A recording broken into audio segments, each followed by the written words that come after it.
Hi everyone. I know कि बहुत ज़्यादा लेट हो गया मेरा वीडियो बनाने में, बट क्या ही करूँ, मैं डाउन हो गई थी। मुझे समझ नहीं आ रहा था मैं क्या करूँ। तो आज बहुत ज़्यादा शांत होने के बाद मैं इतनी देर बाद वीडियो बना रही हूँ। तो मेरा एग्ज़ाम बहुत ही वर्स्ट गया है, जैसे कि ज़्यादातर लोगों के साथ हुआ है। मेरा भी मैं अच्छा नहीं बोल सकती ये एग्ज़ाम। तो फर्स्ट ऑफ़ ऑल मैथ्स, सबसे पहले मैं मैथ्स ही अटेम्प्ट करती हूँ, जो कि मेरी सबसे बड़ी गलती निकली इस एग्ज़ाम में। बिकॉज़ रीज़निंग का सेक्शन बहुत ही इजी आया था, उसको अगर हम फर्स्ट में कर लेते तो थोड़ा सा उसमें ग्रिप बन जाता। लेकिन मैथ्स करने के बाद, जिसमें इतने टफ़ क्वेश्चंस थे, आपका दिमाग ऐसे ही गुम हो जाता है। तो फिर रीज़निंग करना, जो कि आसान क्वेश्चंस भी थे उसमें, लेकिन मेरे लिए वो ईज़ी नहीं रहा रीज़निंग करना भी मैथ्स के बाद में। मैथ्स में वन गो में मैंने जस्ट 7 या 8 ही अटेम्प्ट किए थे, और वो भी फर्स्ट से ही मेरे बहुत ज़्यादा सिली मिस्टेक्स भी हो रहे थे। बिकॉज़ मेरे बैक ऑफ द माइंड एक नर्वसनेस आ गया था, जो कि मुझे भी पता नहीं लग रहा था कि मैं नर्वस हूँ। मैं खुद को समझाने की कोशिश कर रही थी कि मैं शांत हूँ, लेकिन मैं एक्चुअल में शांत नहीं थी। मैं बहुत ज़्यादा नर्वस हो गई थी। तो एट फर्स्ट एक क्वेश्चन मुझे याद है, जो कंपाउंड इंटरेस्ट वाला क्वेश्चन था, उसमें मैंने गलती से सही किया है। वो कैसे, मैं आपको बताती हूँ। जो क्यूब रूट है उसका 27 था, लेकिन मैंने उसका क्यूब रूट लिया था 29, जिसकी वजह से मेरा 16% आ गया था, जो कि मेरा गलती से सही हो गया, और एक्चुअली उसका आंसर 16% ही है। ऐसे करते करते मैं आगे बढ़ रही थी। तो मैं जनरली ऐसे करती हूँ, जो लेंदी क्वेश्चंस होते हैं मैं उनको बाद में करती हूँ। तो मैं ऐसे स्किप करते करते मैं बहुत ज़्यादा जब आगे बढ़ गई, तो मुझे लगा कि नहीं, अब लेंदी क्वेश्चन भी मुझे कर लेने चाहिए वन गो में ही, क्योंकि बहुत सारे ऐसे क्वेश्चंस भी हैं जो आपसे बनेंगे ही नहीं, तो वो आपको बाद में ट्राई करने के लिए रखने हैं। तो फिर मैंने लेंदी क्वेश्चंस को भी करना स्टार्ट किया, जैसे कि स्टैटिस्टिक्स के क्वेश्चंस मैं बाद में करती हूँ, लेकिन मैंने उनको भी करना चालू कर दिया। लेकिन फिर भी मेरा मैथ्स में मेरा 7 क्वेश्चन छूट गया है। मैंने 23 ही अटेम्प्ट किए हैं, और रीज़निंग में भी मैथ्स के प्रेशर में मैंने रीज़निंग में 28 अटेम्प्ट किया है, 2 मेरे से छूट गए हैं। मैथ्स में मुझे याद है कि कुछ इजी क्वेश्चंस भी थे जो मेरे से बनने लायक थे, लेकिन उस प्रेशर के चलते मेरे से वो भी नहीं बने। मैंने 2 क्वेश्चन ऐसे ही गलत कर दिया है, इजी क्वेश्चंस भी, जो गलत नहीं होने चाहिए थे, लेकिन अब हो गए हैं तो क्या करें। और फिर जो टफ़ क्वेश्चंस थे जो लास्ट के लिए बचे थे, मतलब मेरे 7 क्वेश्चंस बचे थे, उनमें से लिटरली भटकती रही। एक क्वेश्चन के बाद दूसरा क्वेश्चन मैं जंप करती रही, और वही टाइम में अगर एक क्वेश्चन में लगाती तो शायद मेरा 2-3 और क्वेश्चन बन जाता। लेकिन मैंने बहुत बड़ी गलती कर दी है, और मैथ्स में मेरा ऐसा ब्लंडर हो गया है, मैंने जो एक्सपेक्ट भी नहीं किया था। सो फर्स्ट सेक्शन तो मेरा ऐसे ही गया। फिर मैं ये सोच में पड़ गई कि ये out of the box question भी नहीं है। इनको जिन्होंने अच्छे से प्रैक्टिस कर रखा है, उनके लिए ये थोड़ा बहुत भी इजी हो सकता है मेरे कंपैरिजन में, क्योंकि मैंने उतने ज़्यादा टफ़ क्वेश्चंस को नहीं किए हैं। जनरली मैं करती हूँ, लेकिन टफ़ क्वेश्चन पे मैं ज़्यादा ध्यान नहीं देती, उनको बार बार रिविज़न करना होता है, जो कि मैं बिल्कुल नहीं करती। सो मैं यही सोच में पड़ गई कि मेरे से नहीं हो रहा है, कि बाकियों से हो जाएगा।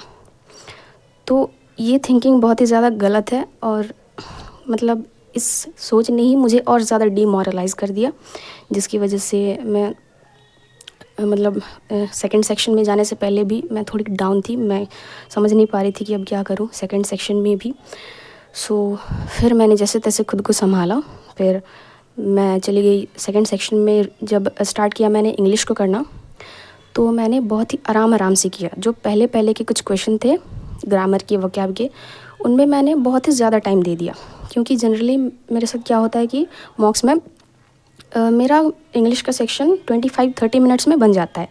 लेकिन इसमें तो मुझे पता ही नहीं था कि पैसेज इतना लेंदी आएगा, ऊपर से हमें अच्छे से समझ में भी नहीं आएगा। तो फिर मैंने क्या किया, ग्रामर के वोकैब के क्वेश्चन जो एक बार सोचने चाहिए थे, मैंने उनको 4 बार सोचने के बाद मार्क किया है। सो इस वजह से मेरा पैसेज के लिए बहुत ही कम टाइम बचा था, और उसके बाद जीएस भी करना था। तो मैंने पैसेज को छोड़ के, तीनों पैसेज को छोड़ के पहले जीएस को करना प्रेफर किया। फिर मैंने जीएस में भी ज़्यादा सोचने के लिए टाइम नहीं लिया है, जैसे तैसे करके मैंने 16 अटेम्प्ट कर दिए हैं। सो पता नहीं जीएस में भी कितना तुक्का था, कुछ पता नहीं।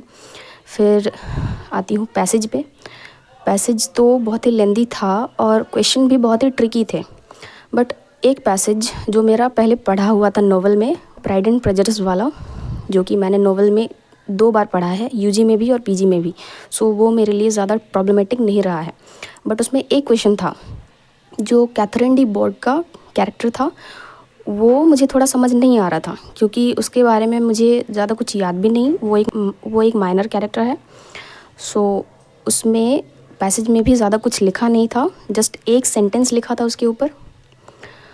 सो उसमें समझ नहीं आ रहा था मुझे कि क्या करूं, कैथरीन डी बोर्ग का कैरेक्टर कैसा होगा। फिर मैंने जैसे तैसे करके ऑप्शन एलिमिनेशन का हेल्प लेके उसको भी मार्क कर दिया है। अल्टीमेटली मैंने इंग्लिश में 45 क्वेश्चन मार्क किए हैं, 45 ही बना दिए हैं मतलब। तो फिर इंग्लिश में मुझे मतलब मैं सबसे ज़्यादा जिसको पढ़ती हूँ, मैं ग्रामर में ध्यान नहीं देती, मैं कॉम्प्रहेंशन में ध्यान नहीं देती, लेकिन मैं वोकैब रेगुलर बेसिस पे पढ़ती हूँ। मैं बिल्कुल भी उसको छोड़ती नहीं हूँ। और जितनी बार रिवाइज़ करना होता है, मतलब जितना मुझे टाइम मिला है, मैंने उसको प्रॉपर रिवाइज़ भी किया है। लेकिन वोकैब में ही मेरे 2 गलत हुए हैं। तो फिर वोकैब में वो गलत हुआ था 1 वर्ड वाला, जिस पे मैं फंस रही थी कैकोफोबिया में और एरेक्नोफोबिया में। एरेक्नो होता है कीड़े मकोड़ों के लिए, स्पाइडर्स के लिए। बट फिर पता नहीं मुझे क्या हुआ, मैं सोचने लगी कि कैको तो मैंने कभी पढ़ा नहीं है, तो इसका एरेक्नो ही आंसर होना चाहिए, और मैंने एरेक्नो लगा दिया, जो कि गलत निकला। कैकोफोबिया ही इसका आंसर था। और एक फ्रेजल वर्ब वाला जो सन रेज़ के बारे में कुछ था, मैंने उसमें गिव अवे लगा दिया है। गिव अवे का मतलब होता है बांटना, ये मुझे अच्छी तरीके से याद था, बट गिव ऑफ का मुझे याद नहीं था, और मैं उन्हीं 2 ऑप्शंस में फंस रही थी। बट मैंने गिव अवे को ही प्रेफर किया। मैंने सोचा कि बांटने के सेंस में ही कुछ ये रिलेट कर सकता है, तो मैंने गिव अवे लगा दिया, लेकिन इसका आंसर भी निकला गिव ऑफ, जो मेरा गलत हो गया।